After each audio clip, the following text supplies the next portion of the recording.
Hello everyone.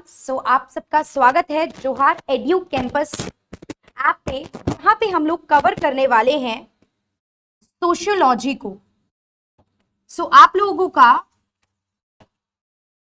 जो महिला supervisor का एग्जाम है वहां पे ये सब्जेक्ट सोशियोलॉजी आप लोगों के कोर्स में है। तो यहाँ पे हम लोग सीखेंगे कि इस सब्जेक्ट को हमें कैसे कवर करना है।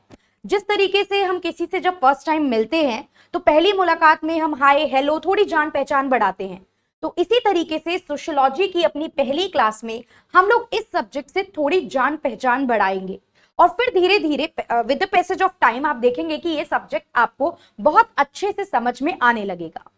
अब जो आपका एग्जाम है, सबसे पहले अगर मैं आपसे पैटर्न की बात करूं तो पैटर्न में देखिए एक एग्जाम होते हैं सब्जेक्टिव नेचर के और एक होते हैं ऑब्जेक्टिव नेचर के। तो ऑब्जेक्टिव नेचर में एग्जाम का क्या मतलब है कि आपसे एग्जाम में पूछे जाएंगे एमसीक्यू। तो ये जो हमारा एग्जाम है ये एमसीक्यू बेस्ड है और एमसीक्यू आप सबको ही पता है, एक क्वेश्चन और 4 ऑप्शन एंड हमें सही ऑप्शन पे मार्क करना है। तो एमसीक्यू जब भी आप किसी सब्जेक्ट के लिए प्रिपेयर करते हो तो उस सब्जेक्ट के कंसेप्ट्स को समझना प्लस जो भी उस सब्जेक्ट के फैक्ट्स हैं, अभी मीनिंग पे हम लोग आएंगे, पहले आप लोग समझ लीजिए कि तैयारी की अप्रोच क्या रखनी है। तो जो भी कंसेप्ट रहते हैं और जो फैक्ट्स रहते हैं दोनों हमारे लिए इंपॉर्टेंट हो जाते हैं।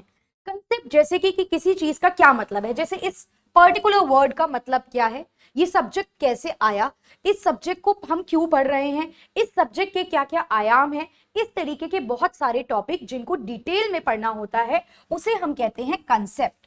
और फैक्ट्स क्या होते हैं, देखिए जब भी आप सोशियोलॉजी को एमसीक्यू वे में अटेम्प्ट करेंगे तो आप क्वेश्चन किस तरीके से देखेंगे।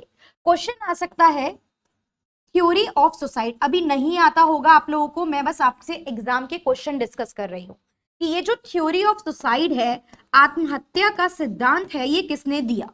ये होते हैं फैक्चुअल क्वेश्चन। 4 थिंकर, 4 सोशियोलॉजिस्ट के नाम आपके पास ऑप्शन में होंगे, अगर आपको पता होगा तभी आप इसके आंसर कर पाओगे। इसके अलावा आपसे पूछ सकता है कि ये बुक जो है, ये बुक का नाम, ये बहुत फेवरेट क्वेश्चन है एमसीक्यू फॉर्मेट में, बहुत सारे एग्जाम में ये पूछा गया है। सोशियोलॉजी से रिलेटेड आप कोई भी अगर एमसीक्यू रिलेटेड एग्जाम देते हो तो ये बहुत फेवरेट और वेरी वेरी इंपॉर्टेंट क्वेश्चन है कि ये बुक है कम्युनिस्ट मैनिफेस्टो, ये किसने लिखी है। तो अगेन अगर आपने याद किया है तो ही आप बता पाएंगे। ये बुक लिखी है कार्ल मार्क्स ने और ये जो कंसेप्ट है ये दिया है एमिली डर्केम ने। हम पढ़ेंगे धीरे धीरे ये सब चीजें। तो यहाँ पे अपनी क्लासेस के थ्रू मैं हेल्प करूंगी आप लोगों की कंसेप्ट को समझने में प्लस कंसेप्ट को याद करने में। समझना, सिर्फ समझने से हेल्प नहीं होगी, हमें चीजों को याद भी करके चलना पड़ेगा, राइट। तो अब हम देखते हैं नेक्स्ट कंसेप्ट, सब्जेक्ट पे आते हैं आपके। हमारा सब्जेक्ट है सोशियोलॉजी, समाज शास्त्र। सोशियोलॉजी और समाज शास्त्र, अब इसका मतलब क्या होता है, इसका मतलब है स्टडी ऑफ सोसाइटी, सोसाइटी का अध्ययन करना, समाज का अध्ययन करना। सोसाइटी क्या होता है, सोसाइटी होता है समाज। अब आप कहेंगे ये तो हमें पता था, इसमें क्या एक्स्ट्रा और क्या नया हमने सीखा। ये तो हमें पता है कि सोसाइटी के अध्ययन करने को सोशियोलॉजी कहते हैं। अब ये वर्ड सोसाइटी है, सोसाइटी क्या होता है, क्या मैं अकेली सोसाइटी बना सकती हूं, एक पर्सन, एक व्यक्ति, क्या एक इंडिविजुअल कभी भी सोसाइटी बना सकता है। आंसर है नो। सोसाइटी ऑलवेज क्या होता है, society refers to the group of people, लोगों का समूह। सोसाइटी का क्या मतलब होता है, ग्रुप ऑफ पीपल, लोगों का समूह। अब इसको बेसिक से एग्जांपल से देखिए, आप एक फैमिली में रह रहे हैं, मदर की साइड से भी फैमिली है हमारी, फादर की साइड से भी फैमिली है, तो ये पूरा एक ग्रुप है। यहाँ पे क्या हो गया, वो ग्रुप भी एक सोसाइटी का पार्ट है। आप अपने अड़ोस पड़ोस में देखिए, आप एक नेबरहुड में रह रहे हैं तो वो जो है वो आपकी सोसाइटी है। आप स्कूल में गए हैं, आप कॉलेज में गए हैं, वहां पे आप एक ग्रुप से इंटरैक्ट करा है आप लोगों ने, तो वो चीज क्या हो जाती है, वो हो जाती है सोसाइटी। आज की डेट में देखिए, आप देखते हैं कंस्ट्रक्शन के फॉर्मेट में फ्लैट सिस्टम बहुत पॉपुलर हो गया है, हर जगह हर स्टेट में मल्टीपल फ्लैट सिस्टम चल रहा है और फ्लैट में आपको सारी एमिनिटीज दी जा रही है। बीट स्विमिंग पूल, पर्सनल आपका थिएटर दिया जा रहा है, अंदर ही सारी फैसिलिटीज अवेलेबल हैं। तो आपने कभी किसी के मुंह से सुना होगा कि वो बहुत अच्छी सोसाइटी में रहता है, हम उस सोसाइटी में फ्लैट लेने वाले हैं, तो वहां पे भी वर्ड क्या यूज हो रहा है, सोसाइटी। तो वो किस कंटेक्स्ट में सोसाइटी यूज हुआ, एक ग्रुप के कंटेक्स्ट में। तो ये सोसाइटी मतलब लोगों का समूह, और इसी लोगों के समूह को हम कहते हैं सोशियोलॉजी। अब फैक्ट पे आते हैं, जैसा कि मैंने आपसे कहा था कि इसमें फैक्ट्स भी होते हैं। तो ये जो वर्ड है सोशियोलॉजी, ये जो डिराइव हुआ है, ये जो निकल के आया है, ये दो भाषाओं से निकल के आया है। एमसीक्यू में ये क्वेश्चन भी आ सकता है। कौन कौन सी भाषाएं हैं, एक भाषा है लैटिन एंड दूसरी भाषा है ग्रीक। लैटिन से हमने वर्ड लिया सोशियस, लैटिन भाषा से हमने वर्ड लिया सोशियस एंड ग्रीक भाषा से हमने लिया लॉगी। सोशियस का मतलब होता है कंपेनियन, कंपेनियन का मतलब क्या हो गया, साथी, एंड लॉगी का मतलब क्या हो गया, स्टडी, मतलब अध्ययन। तो इसका मतलब अपने कंपेनियन की स्टडी करना, अपने साथी की स्टडी करना। साथी मींस वो सब लोग जो आपके आसपास हैं या आपसे किसी भी तरीके से रिलेटेड हैं। तो सोशियोलॉजी का मतलब क्या निकल के आया, स्टडी ऑफ सोसाइटी, और स्टडी ऑफ द पीपल, लोगों का अध्ययन करना जो आपस में एक दूसरे से क्या है, संबंधित है। क्लियर, इसमें हमने मीनिंग की बात की है। अब आज की डेट में आप और मैं इसको एक सब्जेक्ट की तरह पढ़ रहे हैं, राइट। तो ये जो सब्जेक्ट की तरह पढ़ने की बात हुई, ये कब से हुई, किसने ये बात करी, ये सब बातें भी हमारे लिए जाननी जरूरी है कि ये कैसे एक सब्जेक्ट की तरह हमारे सामने आया। सोशियोलॉजी की बात करते हैं तो कुछ चीजें आपको पता है, बट मैं कुछ ऐसी चीज बताऊंगी जो शायद आपको नहीं पता है। सबसे पहले हम एक नाम देखेंगे, that is ibn Khaldun. Ibn Khaldun नाम के एक व्यक्ति थे, एक पर्सन थे, जिन्होंने एक बुक लिखी जिसका नाम था मुकदमा। इन्होंने एक बुक लिखी जिसका नाम था मुकदमा। इसमें इन्होंने सोशियोलॉजी से रिलेटेड, मींस सोसाइटी की स्टडी से रिलेटेड कुछ बातें की, इसीलिए इनको रियल फादर, एग्जाम में वैसे ये चीज कम पूछी जाती है, बट अगर रियल वर्ड अटैच हो, वास्तविक जनक अटैच हो, तो ध्यान रखना है इब्न खल्दून को रियल फादर ऑफ सोशियोलॉजी भी कहा जाता है। लेकिन क्या इसके बाद लोगों ने सोशियोलॉजी को पढ़ना स्टार्ट कर दिया था, नहीं। इसके बाद आगे बढ़ेंगे तो हम देखेंगे 1780 में एक पर्सन हुए, उनका नाम था इमैनुअल जोसेफ। अच्छा, नाम हिंदी इंग्लिश दोनों में सेम ही रहेंगे, तो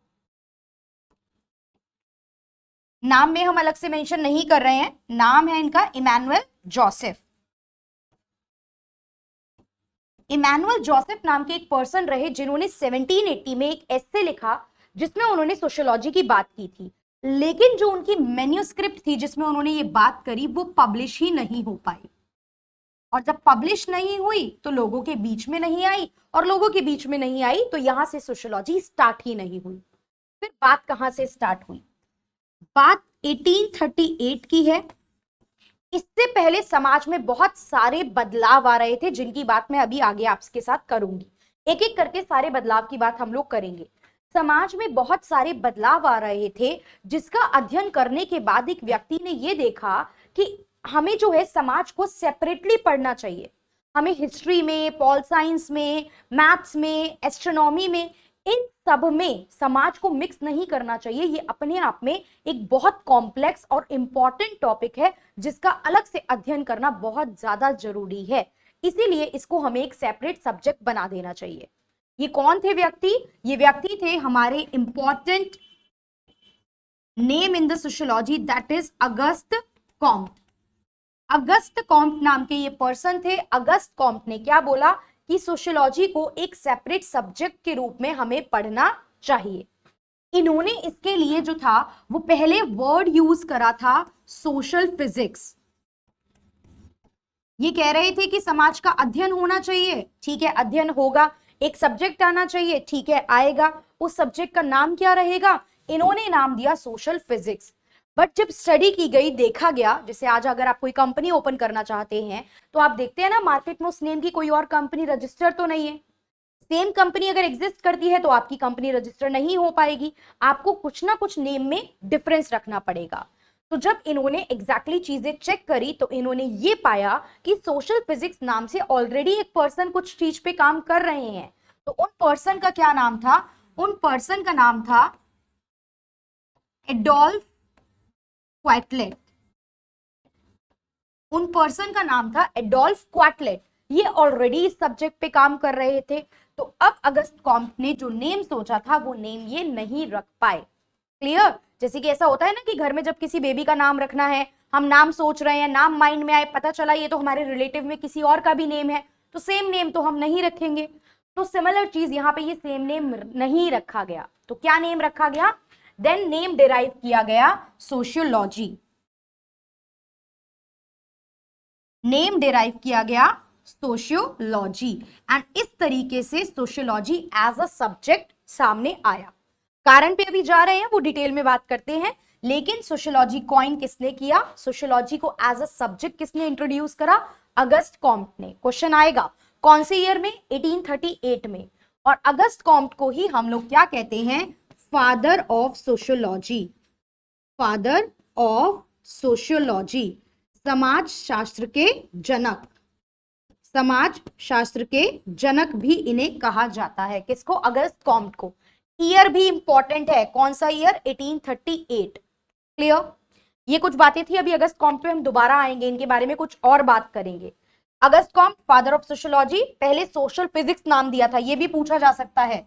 सोशल फिजिक्स नाम दिया था बट वो यूज करा हुआ था एडोल्फ क्वाटलेट ने, इसलिए वो नाम नहीं असाइन हुआ और ये नाम असाइन हुआ जिसे आज आप और मैं यहाँ पे पढ़ रहे हैं। क्लियर? आगे बढ़ते हैं। अब आगे देखते हैं कि इसका इमर्जेंस कैसे हुआ, एक सब्जेक्ट की फॉर्म में ये कैसे स्टार्ट हुआ। तो आप देखेंगे कि जो इसका इमर्जेंस है, जब इमर्जेंस की हम लोग बात करेंगे तो 1400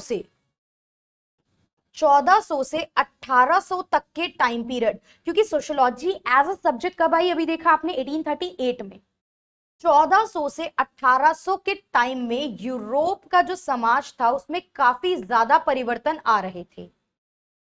यूरोप का सोशियोलॉजी इंडिया में तो आई नहीं है, पहले वेस्ट में आई है, देन हमारे पास हमने इसको अडॉप्ट किया है बाद में।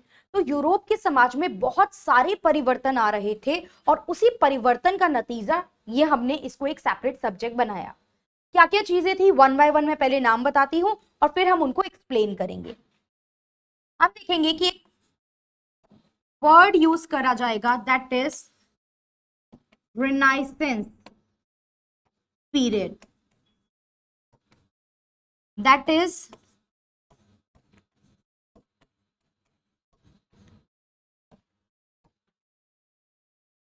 पुनर्जागरण काल। जागरण मतलब जागना दोबारा, रिवाइवल। पुनर मतलब अगेन। तो यहाँ पे दो चीजें थी जो रिनाइसेंस पीरियड में हमको देखने को मिली, पुनर्जागरण काल में देखने को मिली। 1400 से 1800 के बीच की बातें बता रही हूं मैं, इन सालों में क्या चीजें हो रही थी। तो यहाँ पे दो चीजें हमें देखने को मिलेंगी। पहला आपका रहेगा, ये सब क्या पढ़ रहे हैं हम लोग पढ़ रहे हैं सोशियोलॉजी इमर्ज किन किन कारणों से हुई। What are the reason for the emergence of sociology? Sociology के उद्गम के क्या क्या कारण थे? इसमें दो चीजें हुई आपकी। पहला हुआ साइंटिफिक रिवॉल्यूशन। साइंटिफिक रिवॉल्यूशन मतलब क्या हो गया? वैज्ञानिक क्रांति। साइंटिफिक रिवॉल्यूशन क्या है? वैज्ञानिक क्रांति। दूसरा क्या था यहां पे हमारा? Commercial revolution. कमर्शियल रिवॉल्यूशन क्या होता है? व्यापारिक क्रांति। अच्छा, इससे हटके एक चीज पे थोड़ी सी बात करते हैं। यहां पे आप एक वर्ड देख रहे हो, क्रांति, रिवॉल्यूशन। एक वर्ड होता है रिवोल्ट, इस टॉपिक से रिलेटेड नहीं है बट ये वर्ड से रिलेटेड है। और एक वर्ड है रिवॉल्यूशन। रिवॉल्यूशन आपने देखा क्रांति, एंड रिवोल्ट का मतलब क्या होता है? विद्रोह। अगर आप लिंक कर पाएंगे तो इंडिया की बात करूं तो आपने सुना होगा 1857 में इंडिया में एक रिवोल्ट हुआ था, राइट। तो रिवोल्ट और रिवोल्यूशन में क्या अंतर है, क्यों हम 1857 को रिवोल्यूशन नहीं कहते हैं, क्रांति नहीं कहते हैं, और क्यों हमने यहाँ पे साइंटिफिक रिवोल्ट नहीं लिखा। थोड़ा सा आप ब्रेनस्टॉर्मिंग भी करके चलनी है, अपने आप में चीजें सोच के भी चलनी है कि क्या अंतर हो सकता है, ठीक है। तो यहाँ पे मैं आपको एक्सप्लेन कर देती हूँ क्या चीज है। रिवोल्ट मतलब भी हो गया कि आप किसी पॉलिसी के अगेंस्ट जा रहे हैं, रिवोल्यूशन में भी अगेंस्ट जा रहे हैं, बट जब कोई चीज आप जो अगेंस्ट गए वो सक्सेसफुल हो गई तो वो रिवोल्यूशन बन जाती है। मतलब आपने विद्रोह किया और अगर वो विद्रोह सक्सेसफुल हो गया तो वो क्रांति बनेगा, अगर वो फेल हो गया तो वो विद्रोह बन के रह जाएगा। 1857 में विद्रोह हुआ, लोगों ने आवाज उठाई, बट क्या जो पर्पस था वो सॉल्व हो पाया था, क्या सक्सेसफुल हुआ था, नहीं। इसीलिए हम 1857 के साथ क्या वर्ड यूज करते हैं, रिवोल्ट यूज करते हैं। और वेयरएज बाकी जितने भी चीजें होती है हमारी, जैसे ये चीजें देख रहे हैं, व्हाइट रिवोल्यूशन आई थी, ग्रीन रिवोल्यूशन आई थी, उसमें जो चेंजेस आप लाना चाहते थे वो आप ले आए और इसीलिए उसे क्या बोला गया, क्रांति। क्लियर। तो एक सक्सेसफुल विद्रोह क्या बनता है, क्रांति बनता है।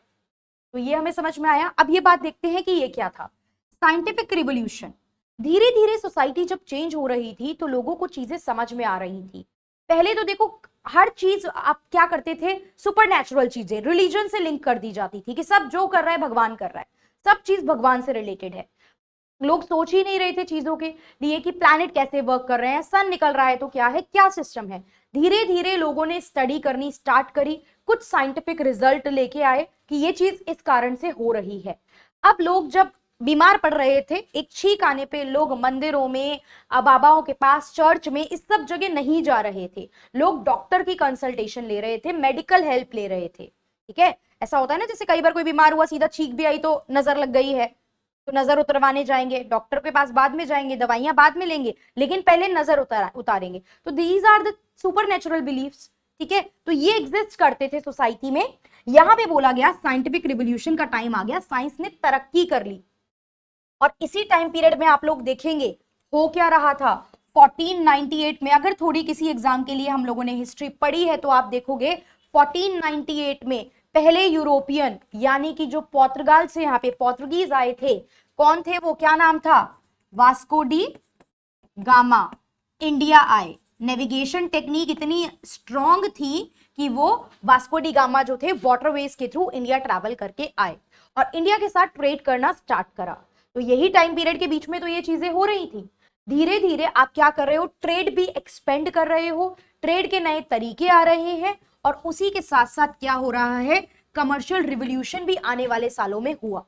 मशीन्स आ गई थी काफी ज्यादा, तो साइंटिफिक और कमर्शियल रिवोल्यूशन वाला जो टाइम पीरियड रहा उसको ही हम क्या बोलते हैं, रिनाइसेंस पीरियड। तो ये भी एक रीजन है जिसने लोगों को सोचने पे मजबूर कर दिया था। इसके अलावा क्या था, रिनाइसेंस के दो हुए, scientific revolution and commercial revolution. उसके बाद आता है एनलाइटनमेंट का पीरियड। एनलाइटनमेंट का पीरियड, एनलाइटनमेंट को हम क्या बोलते हैं, एनलाइटनमेंट को हम बोलते हैं प्रबोधन। तो यहाँ पे क्या था, एक तरीके से बोला जाए तो दिमाग की बत्ती जलना टाइप। मतलब जब लोग सोचने लगे, साइंटिफिक रिवोल्यूशन आया, कमर्शियल रिवोल्यूशन आया, तो लोगों की जो थिंकिंग थी वो रेशनल हुई, लोग बिना भेदभाव के सोचने लगे, लोग लॉजिक लगाने लगे, लोग साइंस पे जाने लगे, लोगों की सोच जो थी वो रेशनल हो गई, तार्किक हो गए थे। यहाँ पे लोग तार्किक तरीके से सोच रहे थे अब लोग। तो इस चीज को क्या बोला जाता है, एनलाइटनमेंट बोला जाता है। This is what, enlightenment. इस वजह से भी लोग सोचना स्टार्ट कर चुके थे, लोगों के रिलेशनशिप को लेके लोगों के माइंड में पॉइंट्स आने लगे थे। इसके बाद एक और चीज थी, इंडस्ट्रियल रिवोल्यूशन। इंडस्ट्रियल रिवोल्यूशन, यहां पे ये जो क्रांति आई, नए टाइप की इंडस्ट्री सेट की जा रही थी।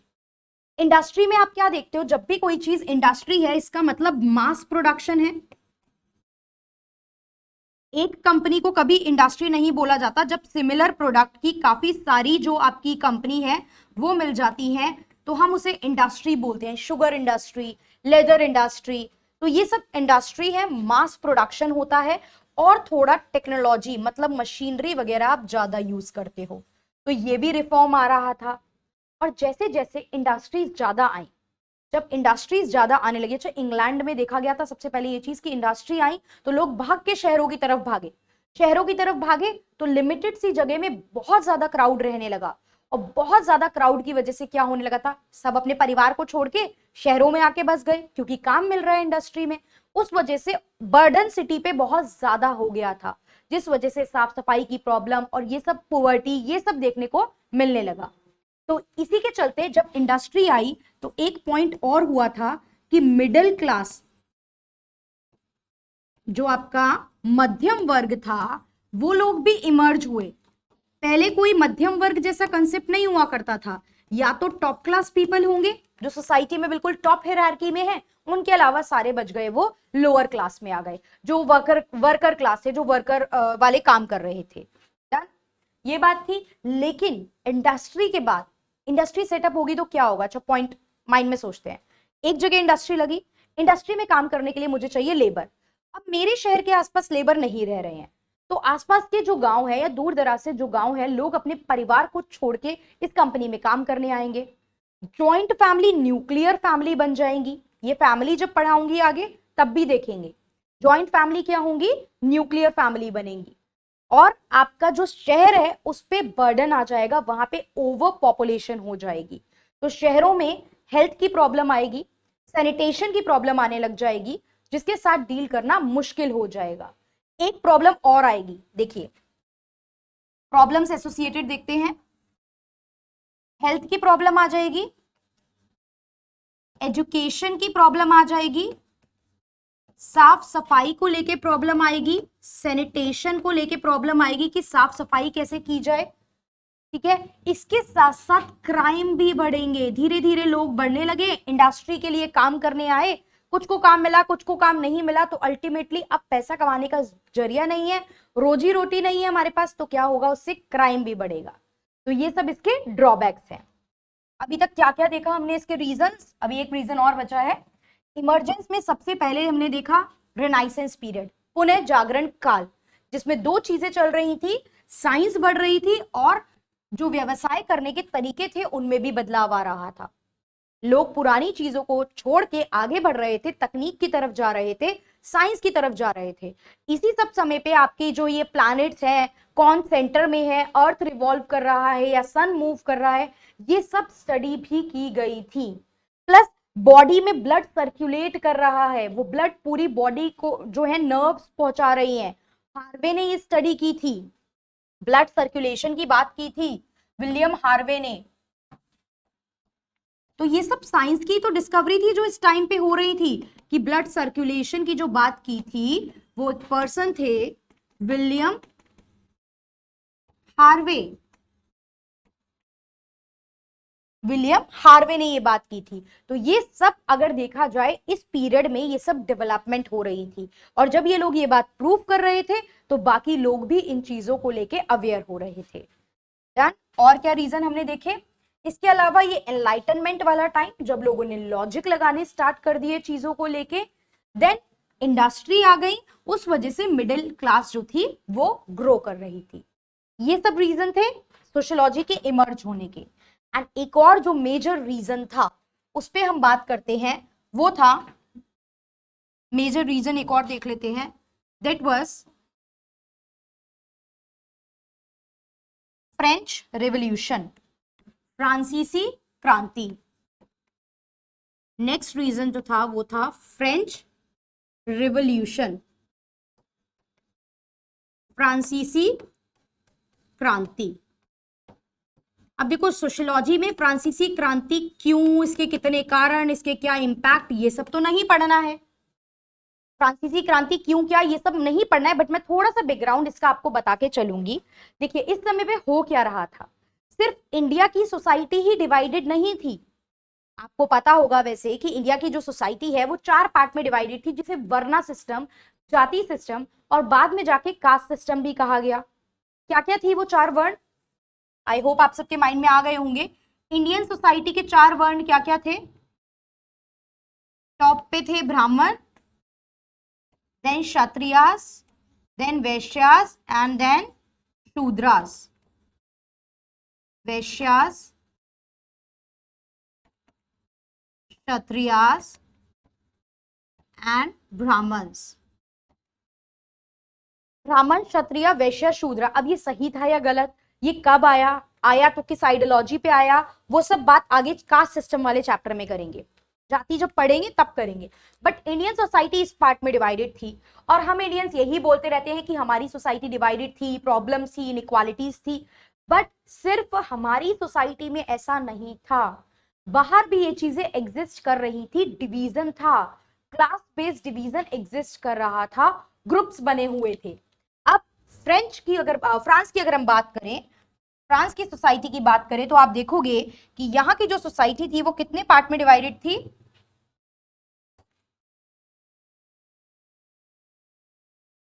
यहाँ पे टॉप पे जो लोग थे वो लोग थे क्लर्गी, यहाँ पे जो लोग थे वो थे नोबल्स, एंड देन जो लोग थे वो थे कॉमन मैन।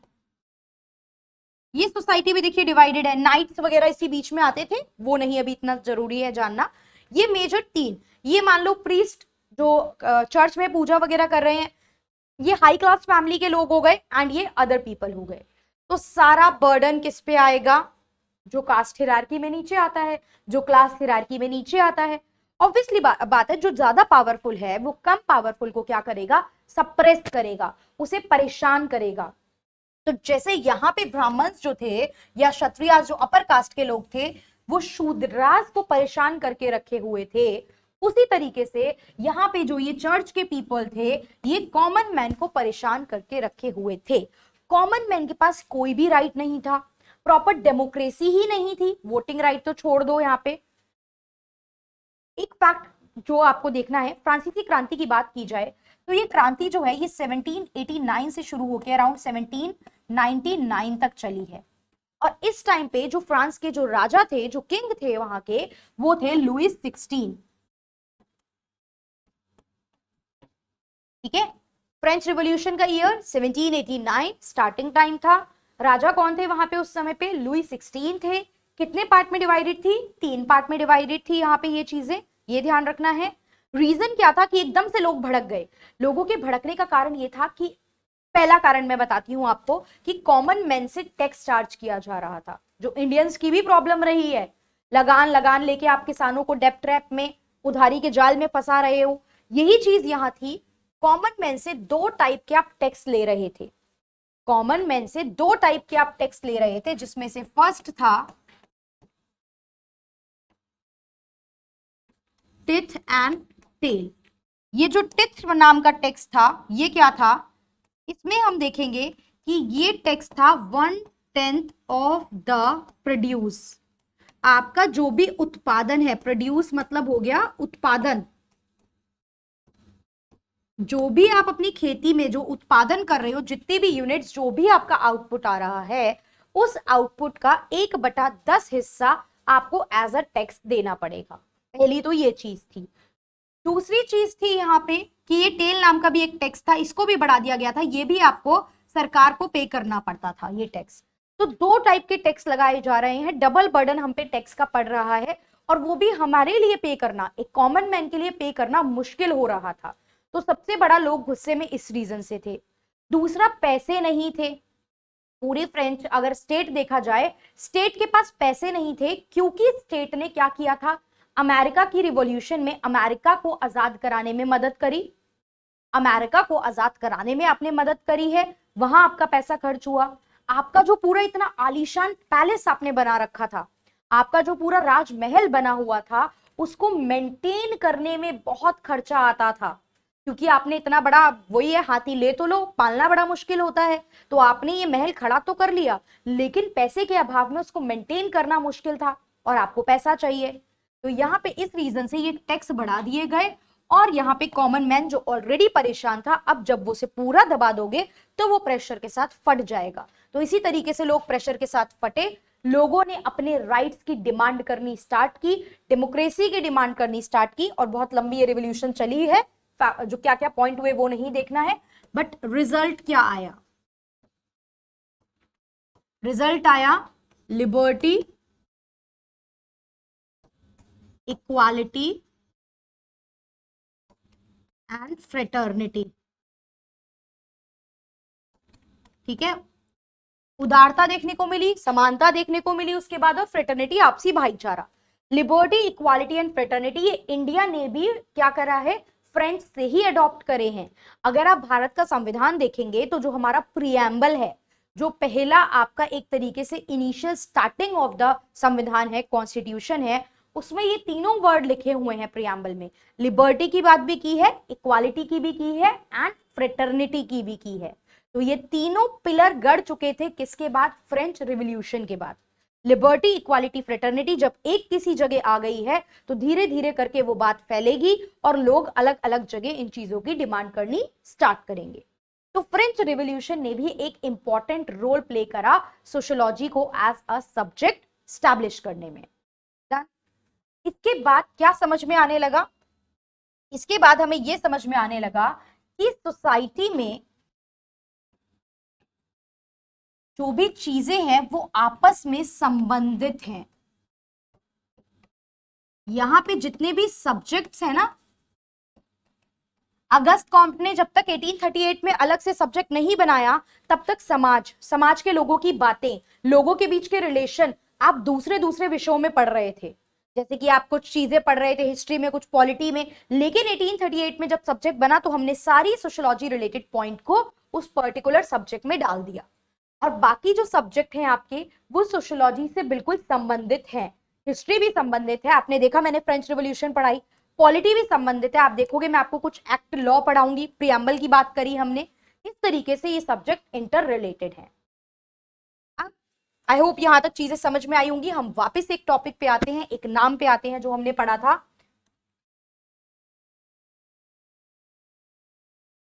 क्या है हमारा नाम,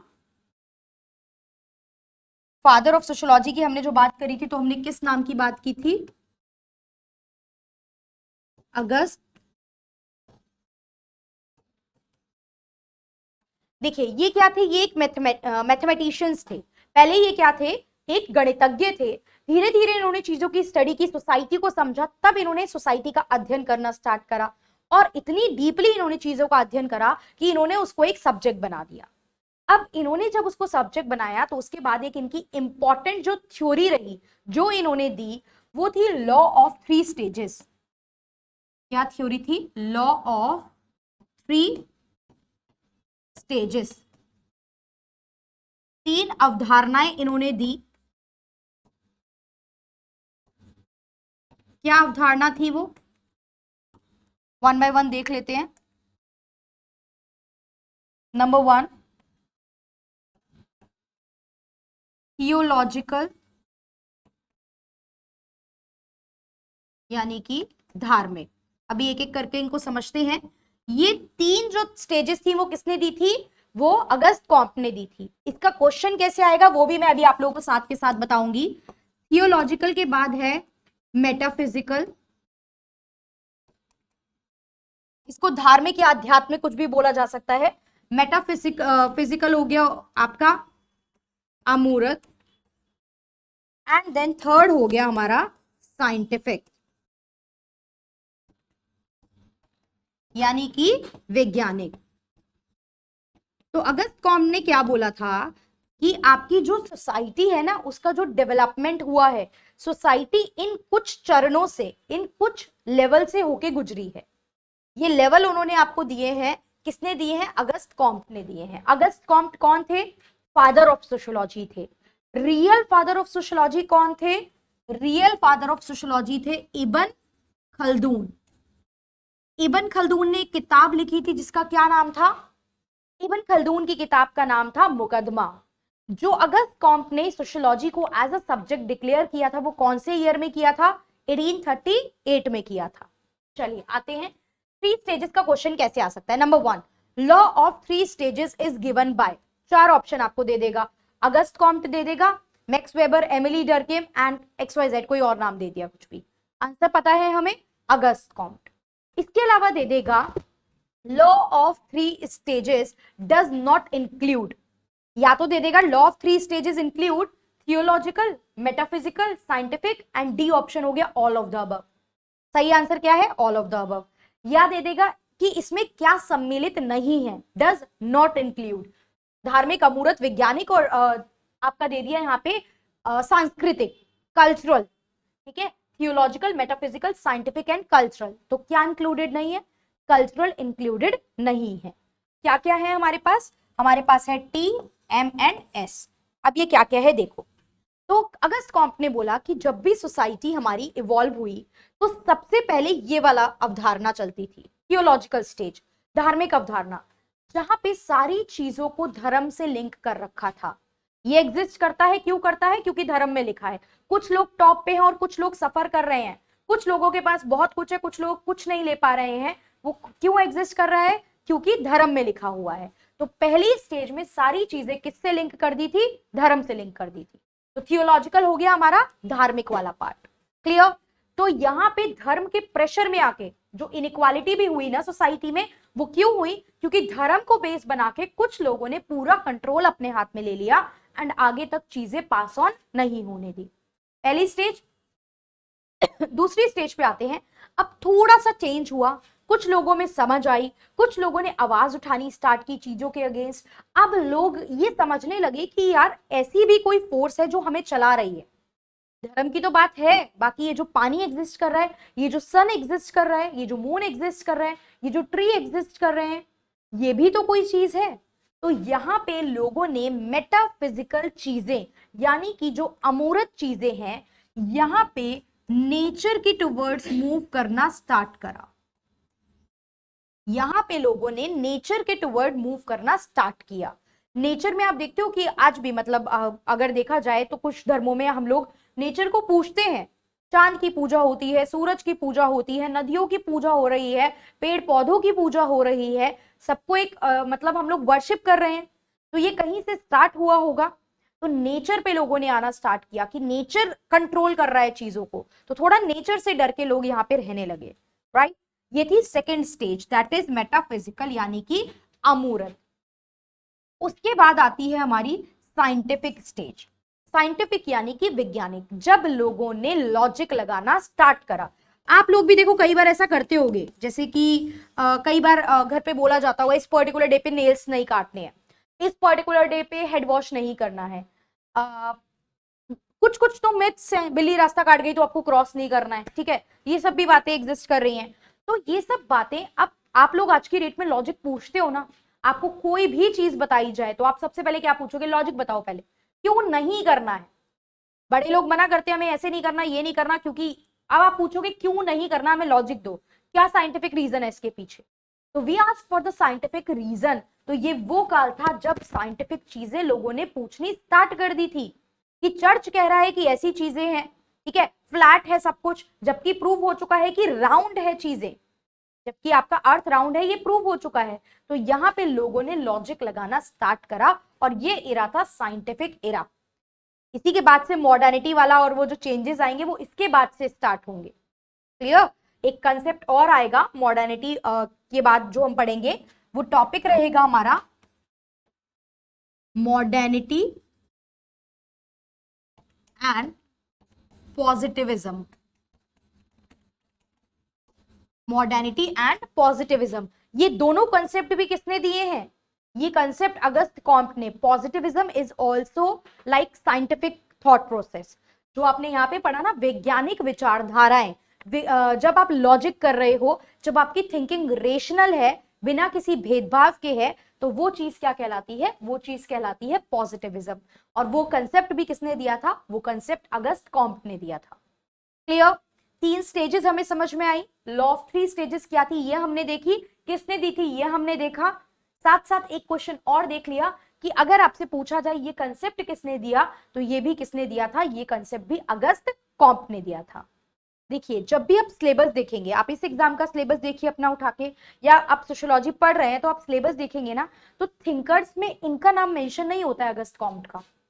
आप नहीं देखोगे डायरेक्ट नेम लिखा हुआ, आप सीधा देखोगे थिंकर के नाम में स्टार्टिंग हो जाती है आपकी कार्ल मार्क्स, एमिली डर्किम, इन सब से।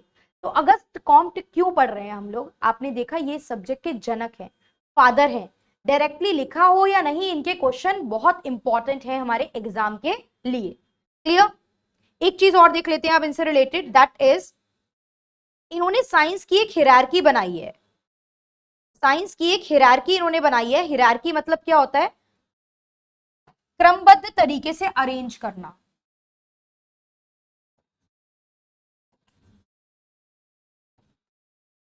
Hierarchy of social science. अच्छा, सोशल साइंस एक वर्ड है। सोशल स्टडी जब आप बोलते हो तो that is SST। Social science एक वर्ड है जिसमें आप देखते हो हिस्ट्री भी आती है, पॉल साइंस भी आती है, ये सब सब्जेक्ट आते हैं। तो इसको सोशल साइंस क्यों बोल रहे हैं? आते हैं हिरार्की पे। रीजन क्या है इसको साइंस बोलने का?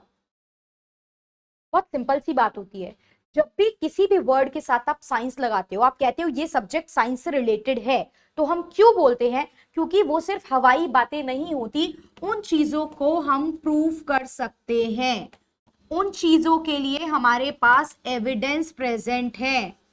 अब हड़प्पा काल के कुछ एविडेंस प्रेजेंट है, तभी तो आप हिस्ट्री में पढ़ रहे हो ना चीजें। हड़प्पा में जो भाषा यूज हुई वो हम नहीं समझ पाए, तो वो लिखा हुआ है कि वो डेसिफर नहीं हुई है, लेकिन जो चीजें मिली है वो आप पढ़ रहे हो, वो प्रूव किया जा सकता है, इसीलिए आप पढ़ रहे हो। ठीक है? तो जो चीजें हिस्ट्री भी ऐसे नहीं होता मैंने कुछ बोल दिया कि ये चीज थी तो आप मान लोगे। उसके पीछे रिसर्च होती है, उसके पीछे आप प्रॉपर उसको क्रॉस एग्जामिन करते हो, प्रूफ एविडेंस मिलते हैं, तभी आप उस बात को मानते हो और रिकॉर्ड करते हो। तो यही चीजें हैं। ये सब सब्जेक्ट सोशल साइंस क्यों है? क्योंकि ये बिल्कुल ऐसी चीजों पे बेस है जो प्रूव या एविडेंस की बात करते हैं, जो लॉजिकल हैं। ठीक है? ये चीजें हैं, तभी हम इन्हें सोशल साइंस कहते हैं। एंड सोशियोलॉजी भी उन्हीं में से एक है। अब आ जाते हैं हिरार्की, यानी कि क्रम, सीक्वेंस। सीक्वेंस क्या है सोशल साइंस का? किसके अकॉर्डिंग? Bye Auguste Comte. ये मैंने नहीं लिखा है कि ये सीक्वेंस है, अगस्त कॉम्ट ने अपने अकॉर्डिंग एक सीक्वेंस सेट किया। ये सीक्वेंस अभी आप लिखेंगे अपने पास और देखेंगे, और इसे मैं अभी के अभी आप लोगों को याद भी करा दूंगी। क्लियर? इसे अभी के अभी याद करेंगे। सीक्वेंस क्या है? देखिए,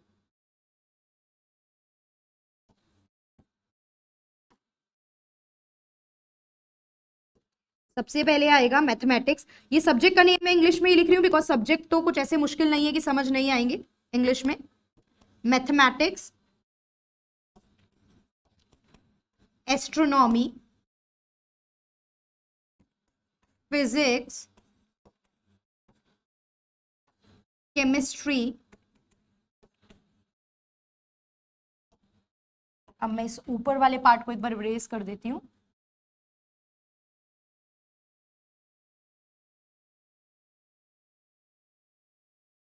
ये हिरार्की की बात हो रही है। ठीक है? केमिस्ट्री,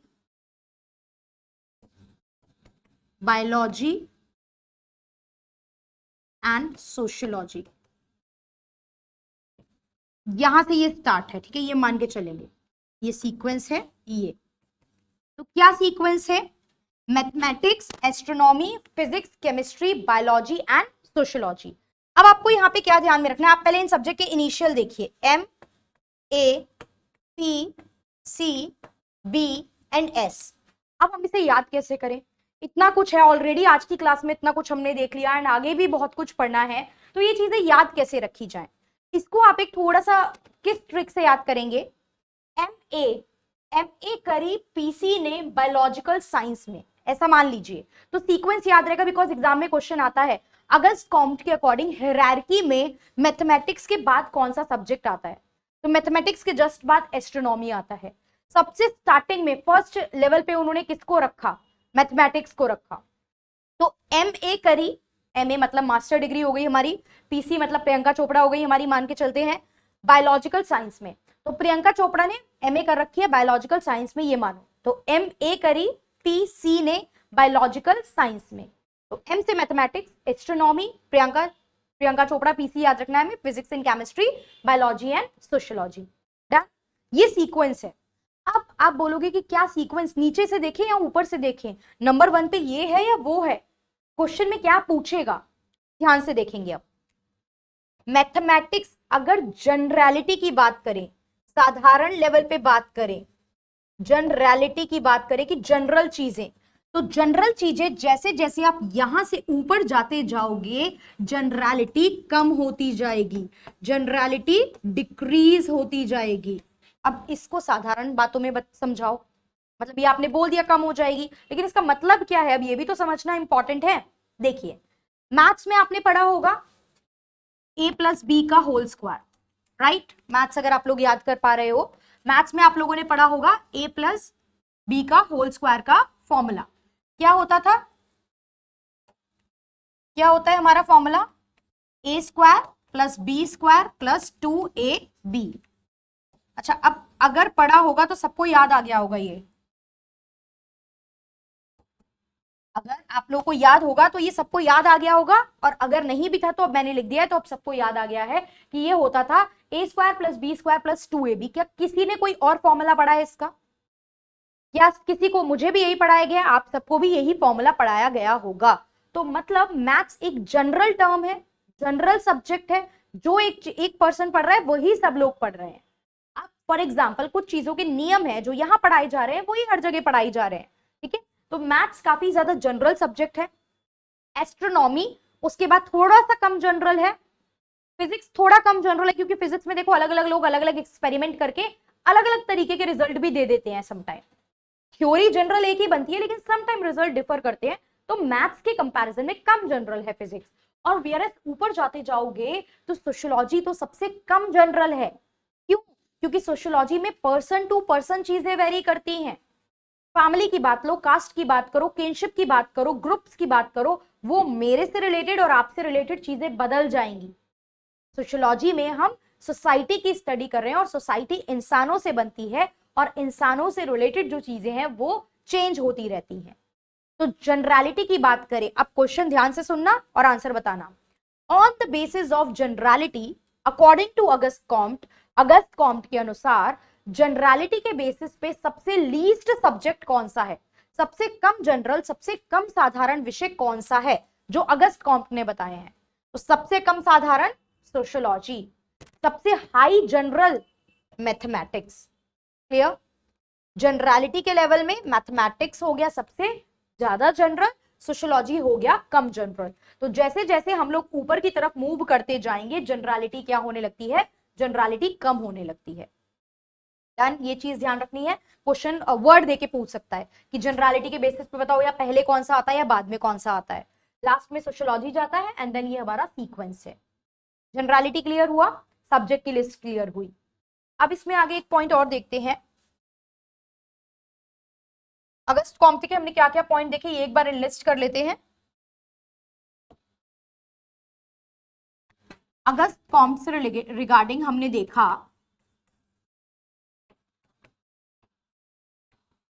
ये क्या है, फादर है, जनक है सोशियोलॉजी के। इनके बाद सोशियोलॉजी एज अ सब्जेक्ट हम लोग पढ़ने लगे हैं। कौन से ईयर में इन्होंने डिक्लेयर करा, 1838 में इन्होंने डिक्लेयर करा। इसके अलावा हमने पढ़ा था इन्होंने लॉ ऑफ 3 स्टेजेस, 3 अवधारणाएं दी हैं सोसाइटी की इवोल्यूशन की। समाज के उद्भव बोल सकते हो या विकास बोल सकते हो, समाज के उद्भव या विकास की 3 अवधारणाएं दी हैं इन्होंने। प्लस इन्होंने एक क्रम बताया है सोशल साइंस का, एक सीक्वेंस बताया है सोशल साइंस का जो हमने देखा। और एक चीज और आपको इनके रिगार्डिंग माइंड में रखनी है कि इन्होंने 2 चीजों के बीच में अंतर बताया था। वो क्या है वो आने वाली क्लासेस में आपको बताऊंगी, बट क्योंकि आप इनके जैसे शॉर्ट नोट इस तरीके से बना लोगे तो बेनिफिट रहेगा रिवीजन के टाइम पे। तो ये चीज आप अपने पास लिख लोगे एक जगह कि इन्होंने अंतर बताया है सोशल स्टैटिक, स्थिर चीजें, स्टैटिक जो स्थिर है, एंड सोशल डायनेमिक्स में। क्योंकि एग्जाम में कई बार सीधा सीधा कंसेप्ट भी पूछ लेता है, स्टैटिक और डायनेमिक में अंतर किसने बताया, तो ये अंतर भी किसने बताया था, ये अंतर अगस्त कॉम्ट ने बताया था। क्लियर? अगस्त कॉम्ट के बारे में हमने काफी सारी बातें कर ली हैं। अब आपके माइंड में क्वेश्चन आएगा कि सोशियोलॉजी तो पूरी तरीके से थिंकर के बारे में है, तो ये 50-60% थिंकर्स से रिलेटेड क्वेश्चन आ जाते हैं। 50-60% चीजें थिंकर से रिलेट करती हैं। क्योंकि सब्जेक्टिव एग्जाम नहीं है तो आपको नहीं बोलेगा कि कास्ट हायरार्की बना के बताओ, ठीक है, यहाँ पे थिंकर से रिलेटेड क्वेश्चन देगा। तो अब जो आने वाली क्लासेस में हम लोग जो बात करेंगे थिंकर्स के बारे में, उसमें थिंकर्स की भी कैटेगरी है। सोशियोलॉजी भी अलग अलग लोगों ने अलग अलग विचारधाराओं के साथ पढ़ी है। जैसे आप देखते हो, कहते हैं ये गांधीयन आइडियोलॉजी वाले लोग हैं, ये लेनिनिस्ट है, ये लेफ्टिस्ट हैं, ये राइटिस्ट हैं। तो लेफ्टिस्ट बोलते ही आपको समझ में आ जाता है अच्छा इनकी ये विचारधारा है। गांधीयन बोलते ही आपको समझ में आ जाता है भैया ये सत्यवादी और एक तरीके से अहिंसा के मार्ग पर चलने वाले लोगों की बात हो रही है। तो ये सारी विचारधाराएं होती हैं। इसी तरीके से सोशियोलॉजी को भी जिन जिन थिंकर्स ने पढ़ा है कुछ विचारधाराओं के साथ पढ़ा है। तो सबसे पहले हमें क्या करना पड़ेगा, उन विचारधाराओं को समझना पड़ेगा। तो अगली क्लास में जो हम लोग पहला टॉपिक लेंगे वो विचारधाराओं का लेंगे। क्लियर? विचारधाराओं का टॉपिक लेने के बाद हम लोग आएंगे अपने मेन थिंकर्स पे। मेन जो थिंकर्स हैं जिन्हें क्लासिकल थिंकर्स भी बोला जाता है, क्लासिकल थिंकर्स या फिर फाउंडिंग फादर। अब आप देख रहे हो कितने सारे फादर होते जा रहे हैं यहाँ पे सब्जेक्ट के। एक रियल फादर थे इब्न खल्दून, जिन्होंने बात की थी लेकिन उसके बाद वो सब्जेक्ट नहीं बना था। एक्चुअल में जो पिता थे वो थे कौन? अगस्त कॉम्ट, जो इनके बाद एक्चुअली में ये एज अ सब्जेक्ट आया। फाउंडिंग फादर कौन लोग थे जो इस सब्जेक्ट को आगे लेके गए, जिन्होंने सोशियोलॉजी को एज अ सब्जेक्ट आगे पुश करा, आगे बातें करी, इस सब्जेक्ट को एक पकड़ दी। तो ये कौन थे? कुछ सोशियोलॉजिस्ट के नाम मैं यहां लिख रही हूं, इनको डिटेल में हमें पढ़ना है। डिटेल में पढ़ना मतलब इन्होंने क्या क्या काम किए, इनकी क्या क्या बुक्स थी, जो इनके कंसेप्ट थे वो कंसेप्ट कहते क्या हैं। मल्टीपल क्वेश्चन बनते हैं उससे। पहले पर्सन है कार्ल मार्क्स। आई होप ये सबने नाम सुना होगा कार्ल मार्क्स का। कार्ल मार्क्स कौन थे? Father of socialism. इतना ही याद रखो, बाकी तो मैं पढ़ाऊंगी तो आपको पता चलेगा, अभी तो बहुत कुछ है कार्ल मार्क्स से रिलेटेड, लेकिन ये सोशलिज्म के फादर कहलाते हैं। फादर ऑफ सोशलिज्म, सोशलिज्म के फादर कहलाते हैं। कैपिटलिज्म सोशलिज्म एक कंसेप्ट होता है, तो ये पूंजीवाद के बिल्कुल अगेंस्ट थे और समाजवाद के फेवर में थे। क्लियर?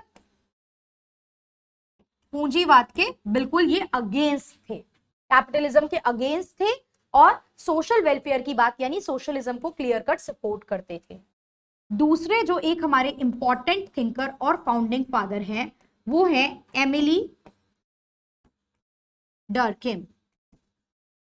एमिली डर्किम, एमिली डर्किम ने भी बहुत सारे अलग अलग कंसेप्ट दिए हैं। बुक्स तो याद करनी पड़ेगी इनकी, क्योंकि बुक से सीधा क्वेश्चन आता है। बुक से क्वेश्चन ये भी आता है कि इनकी बुक्स को सीक्वेंस में लगाओ कि पहले कौन सी किताब इन्होंने पब्लिश की, दूसरे नंबर पे कौन सी, फिर कौन सी। तो आप देख रहे हो कि कितना ज्यादा चीजों को याद करना हमारे लिए इंपॉर्टेंट है। एंड डोंट वरी, उसके लिए हम लोग एमसीक्यू प्रैक्टिस करेंगे। वो यहाँ पे आपकी प्रॉब्लम सॉल्व करना हमारा काम है, तो उसकी हम लोग एमसीक्यू प्रैक्टिस करेंगे मल्टीपल टाइम, चीजें आपको क्लास में ही याद हो जाएंगी। तीसरे जो पर्सन है हमारे पास वो है max weber. Clear? Max weber ने भी अथॉरिटी की टाइप दी है, पावर की बात करी है, सोशल एक्शन की बात करी है। मैक्स वेबर के भी मल्टीपल कंसेप्ट हमारे पास एग्जिस्ट करते हैं। तो ये तीन फाउंडिंग फादर या फिर क्लासिकल थिंकर्स बोले जाते हैं सोशियोलॉजी में। इसके अलावा अभी बहुत थिंकर्स आएंगे, ठीक है, इंडियन थिंकर्स की भी बात करनी है। अब इसका क्वेश्चन कैसे बनेगा?